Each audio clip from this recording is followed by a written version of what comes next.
Olá pessoal, estamos aí começando o nosso curso de fundos imobiliários. Essa aí é uma ação que visa ajudar as pessoas aí a ter maior informação sobre o que elas têm que analisar, os riscos, porque tem muitas pessoas que não têm essa oportunidade aí de aprender isso na vida. E isso daí não é ensinado nas escolas, né? E isso aí pode ter uma ascensão social muito grande das pessoas. Então eu peço para estar compartilhando esses vídeos aí com muitas pessoas que talvez queiram aprender e não tenham condições de aprender sobre fundos imobiliários. Nesse vídeo de hoje nós vamos falar dos conceitos básicos a serem aprendidos inicialmente, sobre o que é um fundo, características básicas a ser observadas dos fundos. E aí nós vamos crescendo durante o curso a complexidade. Primeiramente, as vantagens e desvantagens, para todo mundo ter uma ideia. Aqui eu listei algumas das desvantagens dele.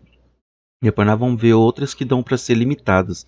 Aí, normalmente todas as vantagens vão ser relacionadas ao risco, porque como ele é um fundo imobiliário, ele vai ter uma renda variável. Então vocês já veem aí que essa ideia de variável vai ter uma variação, logo isso aí vai ser onde vai ser atribuído o risco dele, na maioria das vezes. As vantagens, né? Você com R$ 9 já pode investir e ganhar uma renda mensal, porque o fundo imobiliário ele tem a característica principal de sempre estar voltando um dinheiro aí para o acionista mensalmente, em cima do lucro dele. O valor recebido todo mês é em média de 0,6% do valor investido, mais que a taxa Selic atual, na data de hoje, né? Que estou gravando o vídeo. Ou seja, só os recebimentos deles já pagam mais do que a taxa Selic já está pagando, né? Então, isso aqui se recebe todo mês. Conta com gestores especializados para gerir os investimentos aí dos imóveis, né, que eles vão estar observando características de ponto, de locação, de advogados para fazer os contratos. Então você não precisa se preocupar com nada disso. No caso de que você tivesse um imóvel, você precisaria disso, né? E o imóvel você não vai investir R$ 9, você precisa investir muito mais do que isso. Pode investir em áreas nobres, você pode escolher fundos que estão trabalhando com áreas nobres de alguns setores do país, pode diversificar entre áreas, liquidez, você tem uma liquidez maior do que está investindo em um imóvel, a comodidade, que você não precisa estar indo atrás de inquilino, negociando, daí então é muito mais fácil, não tem que negociar com os inquilinos, né? Essa facilidade. As desvantagens: o valor do seu patrimônio é atualizado todo dia, logo isso aqui pode gerar um estresse se a pessoa não estiver acostumada, porque como ele vai atualizando todo dia a mercado, então isso aqui naturalmente o imóvel também vai fazer isso. Só que a gente não tem essa noção, porque a gente não está ali perguntando quanto uma pessoa quer pagar no seu imóvel todos os dias. Mas normalmente tem dias que eles valem mais e dias que valem menos. Agora que nós estamos passando por uma crise, alguém que tentar comprar, vender um imóvel, vai perceber isso, que o imóvel ele não vai encontrar gente para vender. E se ele quiser vender, ele vai ter que vender por um preço menor, mais reduzido. Que é o que acontece também nas cotas dos fundos. Só que nas cotas dos fundos, para ser atualizado todo dia, você tem a noção de quanto ela está valendo. O risco de liquidez, se você investir liquidez é a capacidade de você transformar aquela cota em dinheiro. Por exemplo, a liquidez de um terreno é bem menor do que a liquidez de um CDB de um banco. Porque o CDB você pode ir lá e descontar ele mais rápido do que vender um terreno. Só se você reduzir muito o preço do terreno para você conseguir vender ele rápido. Risco das taxas de juros, nós vamos ver mais na frente, risco do mercado e risco de vacância, que vai ser pessoas que são espaços físicos que não estão alugados, né? Mas isso aí a gente vai ver como controlar. Bem, o que são os fundos imobiliários, né? Eles vão ter como registro principal a instrução da CVM 472. Essa instrução ela vai ser de 2008 e ela vai dar o início ali das regras desses fundos. Depois elas foram atualizadas aí com o tempo, né, até o de 2019. Cada outra instrução dessa CVM aqui, ela vai atualizando, tirando algumas partes dessa daqui e colocando outras, para ficar mais dinâmico e melhorar a negociabilidade, melhorar a gestão, melhorar a administração dos fundos. Então cada um desses aí vai ser relacionado à melhoria dos fundos imobiliários. Daí eu baseei nessas regras aqui para falar essa aula de hoje. Bem, o que são os fundos imobiliários, né? Primeiramente, vai ter um administrador, Normalmente esse administrador aqui vai ser um banco ou uma gestora de fundos. Daí isso daqui vai ser regulamentado, né, para ela ser gestora. E os bancos normalmente não são bancos pequenos. Ele vai ter um administrador, um gestor do fundo que vai administrar o fundo e uma equipe que vai assessorar esse gestor. Daí isso aqui vai ser onde que vai gerir e ver quais os empreendimentos melhores para estar investindo. Esse administrador vai pedir para a CVM para ele abrir as cotas para ser negociada na Bolsa de Valores, né, na B3. Ela vai avaliar e deliberar. Se ela der positivo, eles vão pedir para a Ambima, para eles gerirem recursos de terceiro. A Ambima vai avaliar e deliberar. Se ela der ok, daí então ela abre o IPO, junto com corretoras e bancos.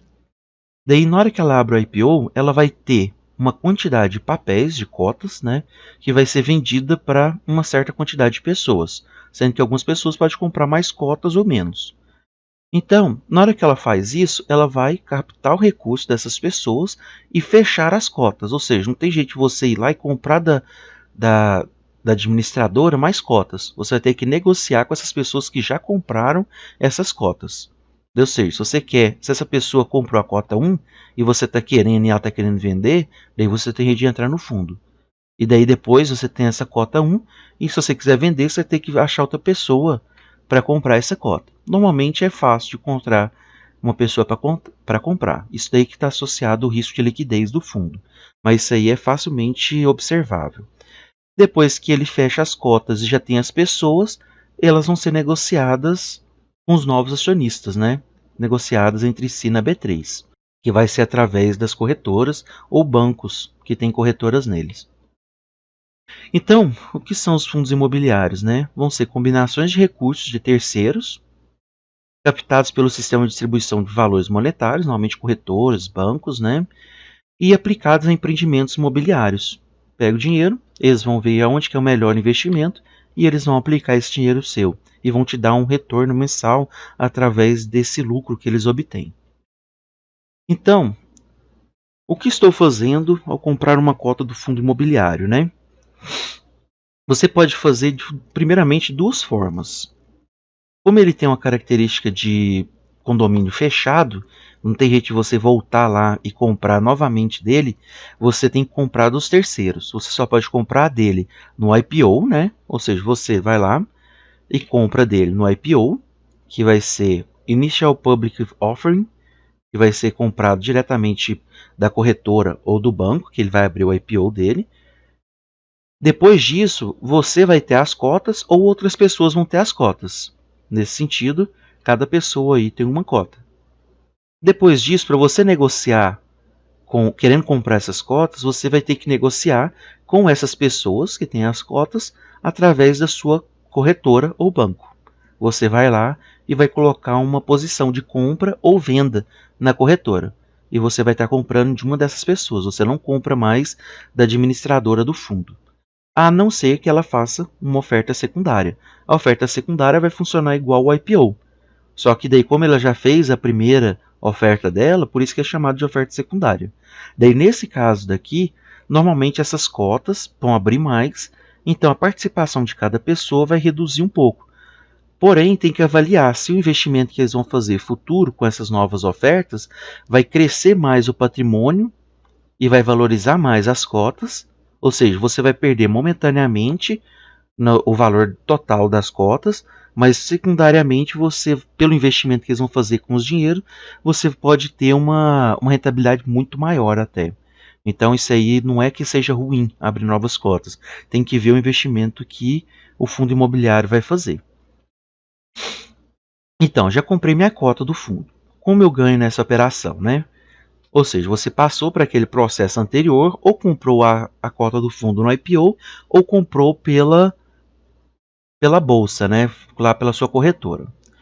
Ao comprar a cota, o fundo imobiliário irá te pagar uma porcentagem de lucro todo mês. Normalmente esses lucros eles vão estar associados a um certo dia do mês. Cada fundo imobiliário tem lá no seus regulamentos qual dia do mês que ele vai estar pagando essas cotas.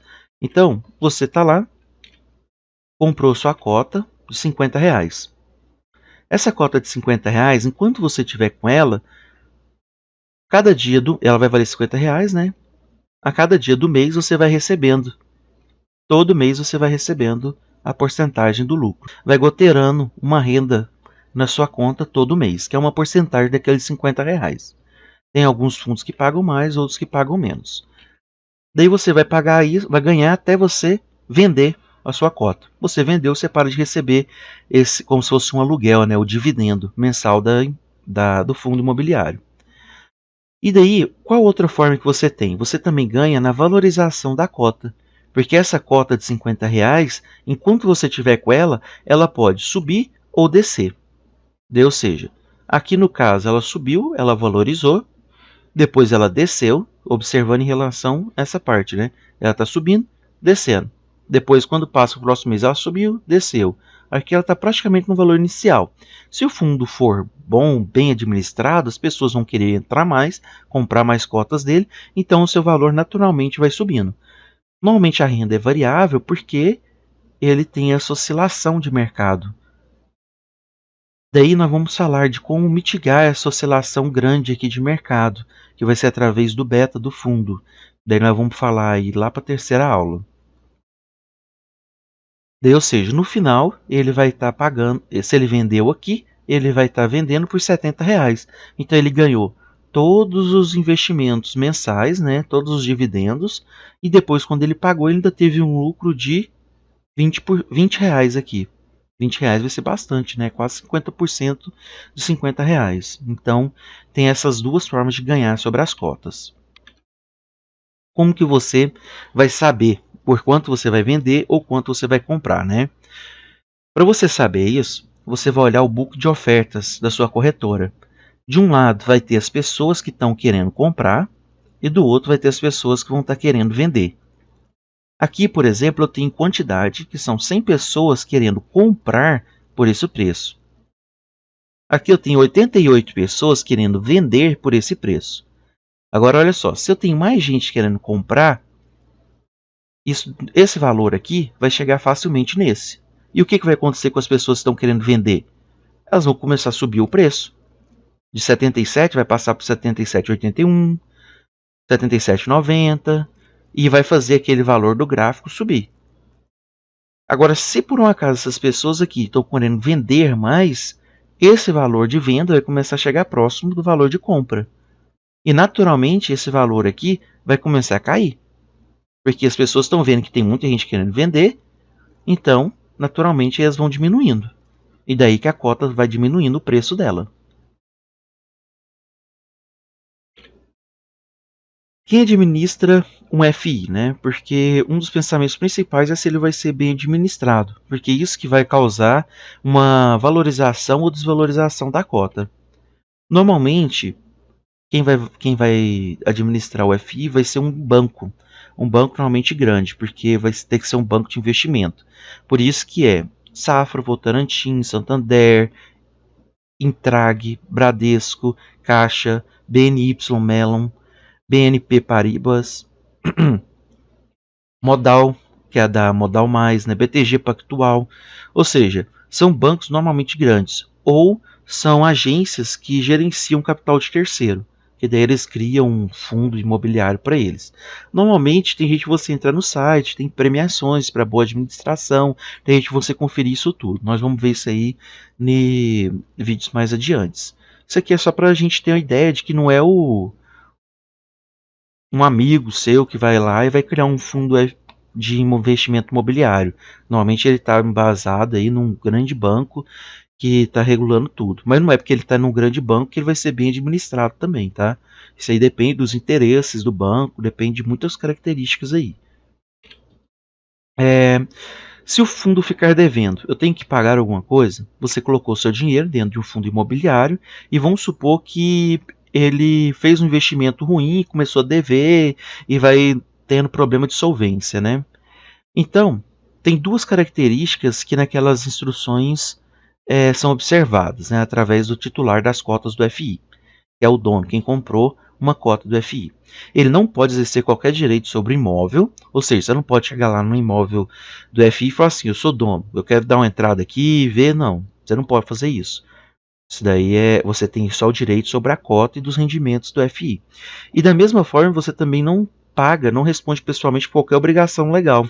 Ou seja, se o fundo está devendo, não é você que está devendo, é o fundo. Você só tem uma responsabilidade limitada sobre aquele fundo. Você empresta o seu dinheiro para ele e ele paga os rendimentos para você. Ele pode acabar desvalorizando a cota por uma má gestão. E você perde dinheiro por causa dessa má gestão, porque vai desvalorizar a sua cota.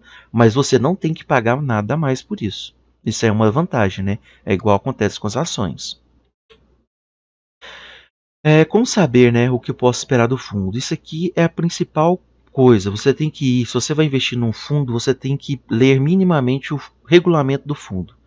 O regulamento do fundo ele vai falar toda a estrutura do fundo, ele vai falar como que vai ser pagos, como que vai ser pago terceiros, para você ver se você acha que aquele fundo ali pode dar uma má gerência, pode ter interesses que não são para valorizar a cota, simplesmente para ganho do administrador ou gestor do fundo. Então você tem que ver isso muito bem. E como que ele vai pagar, como que ele vai remunerar o pessoal que tem a cota. Então, através do regulamento, você sabe tudo isso. O que vai ter nele? Ele vai ter o segmento em que ele atuará. Através do segmento, que se ele vai ser de FI de tijolo, ou seja, ele vai investir em empresas para aluguel, FI de papel, ou seja, ele vai comprar crédito de outras empresas que mexem com imobiliários, né? Vão ser CRIs, vão ser LCI, esse tipo de coisa.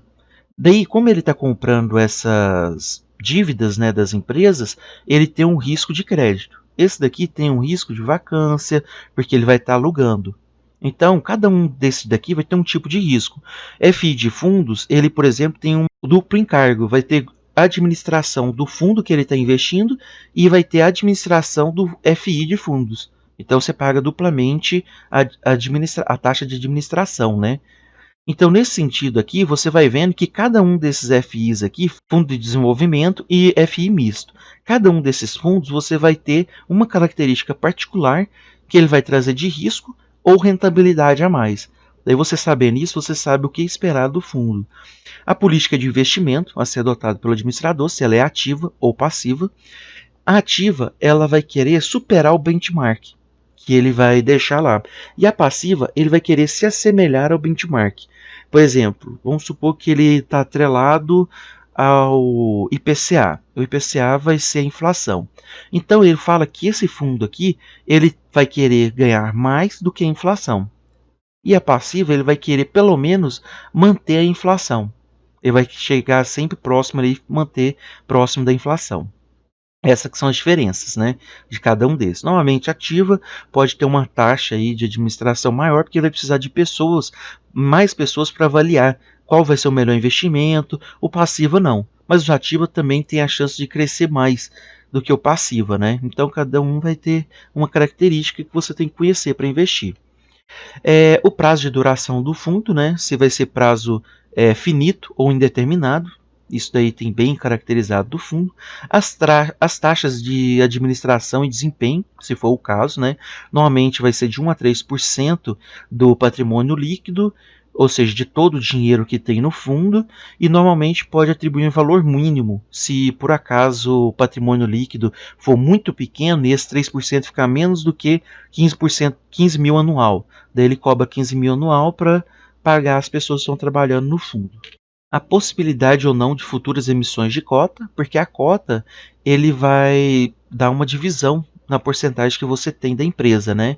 Então isso daqui tem que estar bem regulamentado, se ele vai ter essa possibilidade, se não, como que vai ser, se vai ser aprovado em assembleia, daí então isso daqui tudo já é escrito no regulamento. O número de cotas a serem emitidas, para você ter uma ideia de quantas cotas que já tem nesse fundo, né? A data de encerramento do exercício social, isso daqui é simplesmente para falar o balanço. Quando que vai começar o exercício social e quando que vai terminar. Porque eles soltam um balanço. Normalmente é o primeiro dia do ano e o último dia do ano. Daí eles fazem um balanço. Na hora que chega no final do ano, eles fazem um balanço de tudo que aconteceu no ano. Um balanço geral. Durante o meio do ano, eles vão soltando ali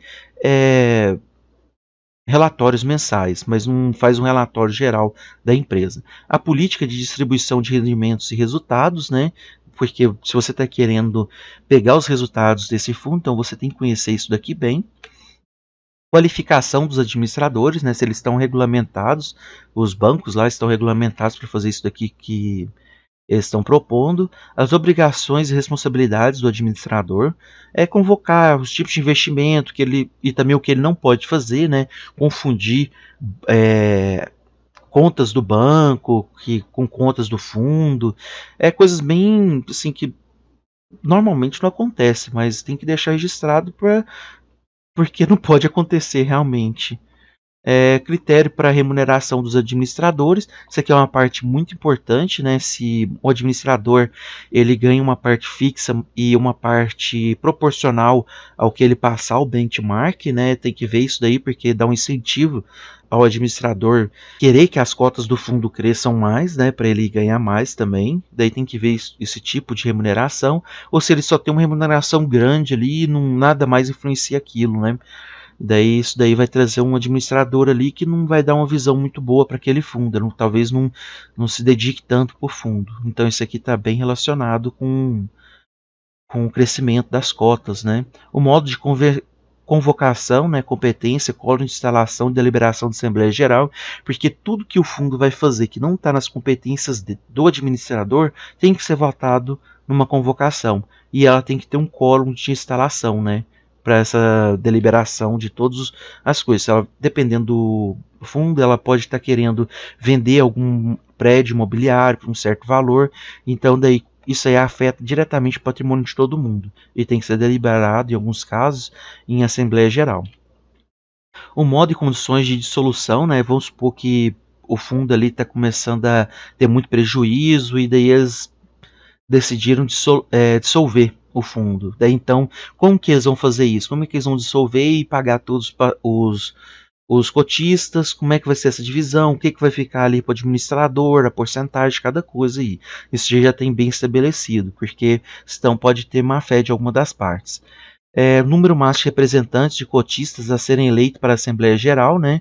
Porque eles têm que ter voz, né? Os cotistas, porque mostra que a administração vai estar observando os interesses do cotista, né? Que muitas das vezes é aumentar o valor e não talvez pagar simplesmente mais para o administrador e mais para os gerentes. Daí tem que ter um equilíbrio entre o que cada um quer aí dentro das cotas. Então isso daqui é muito interessante saber também. Como que encontro, né, esses fundos existentes? Os fundos existentes você vai ter que entrar no site da B3, daí lá vai ter uma lista de todos os fundos existentes. Isso daqui eu vou fazer um vídeo e vou deixar na sequência do curso um vídeo mostrando o exemplo de como você entra nesse site para ver se tem qual tipo de fundo que tem, e você vai observar e saber entrar aqui nessas planilhas, né? Como encontrar os fundos que estão fazendo ofertas iniciais ou ofertas secundárias, né?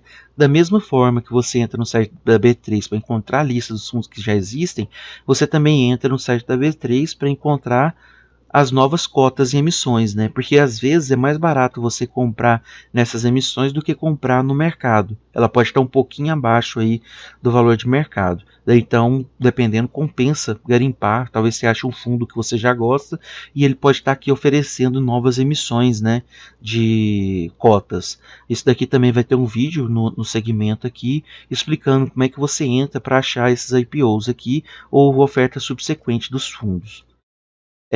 Como comprar uma cota, né? Para comprar uma cota, você tem que ter em mente o seguinte: cada cota ela vai ser representada por 4 letras que você vai lá e digitar no home broker da sua corretora ou do banco. E depois ela vai vir acompanhada do 11, certo? Que vai ser esse tipo de ativo, cota de fundos, vai ser representado por ele. Ações normalmente vão ser representadas por um número depois, que vai ser 3, 4, 5. Algumas vão ter 11 também, que são chamadas de unit. Então você tem que saber as 4 letras iniciais que correspondem àquela cota que você está querendo comprar, e se ela depois você vai acrescentar o 11 na frente. A cotação, né? A cotação ela é feita em reais e ela usa até 2 casas decimais. E normalmente no broker ela tem a cotação do momento, a última venda que foi efetuada. A liquidação, né? A liquidação é física e financeira e o prazo de liquidação é em D+2, ou seja, se você comprar uma cota hoje, a corretora vai aprisionar aquele valor, né, que você comprou a cota, mas ela vai ser debitada só daqui 2 dias da sua conta. E se você vender uma cota, ela só vai ser passada para você daqui 2 dias. Ou seja, se você vende uma cota hoje, você só vai ter aquele dinheiro na sua conta daqui 2 dias. Ele vai estar no valor do que você vendeu. Ele não muda o valor, mas só que você só recebe daqui 2 dias na sua conta. O mercado é à vista, né? E o lote padrão você pode comprar uma cota. Ele não tem a característica igual de ações, de você ter ações fracionárias e ações que não são fracionárias. Você pode ir lá colocar só essa característica aqui, né? Vamos colocar aqui XXXX11 lá que eu quero comprar. Daí você pode colocar uma cota só. Não precisa pensar se vai querer comprar fracionário ou não. Você pode comprar quantas cotas você quiser, a partir de uma. Então, né, você entra lá na sua corretora, você vai vir lá e colocar, por exemplo, você clica no mais aqui, no caso eu estou fazendo da Clear, tem um vídeo também mostrando o passo a passo disso daqui. Você clica no mais, coloca BRRP11 e clica em Enter. Ele vai sair esse valor, que é o último valor negociado por ela. E no dia ela vai estar variando desse valor até esse valor. Vocês podem ver que o lote é de uma.